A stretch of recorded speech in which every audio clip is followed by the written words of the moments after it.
खबर शामिल करते हैं मंडी बहाउद्दीन से, जहां से हमें रिपोर्ट किया है अनायतुल अंजम क्लियर ने।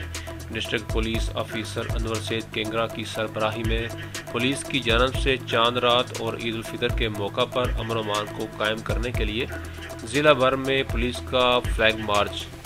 तफसीलात के मुताबिक फ्लैग मार्च में district police officer Anwar Syed Kengra, DSP headquarters Khalid Ranjha, DSP Phalia Malak Adnan, DSP traffic, SHOs थाना जात, इलियट फोर्स, नफरी पुलिस लाइन ने शिरकत की।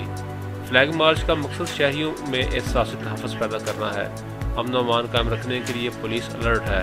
फ्लैग मार्च का मकसद जराइम पेशा नासर को ये बावर कराना है कि पुलिस और कानून नाफिज करने वाले इदारे पूरी तरह मुतहर्रिक हैं। शहरियों की जिम्मेदारी है कि वो भी समाज दुश्मन अनासर पर कड़ी निगाह रखें और कानून की पासदारी को शियार बनाएं।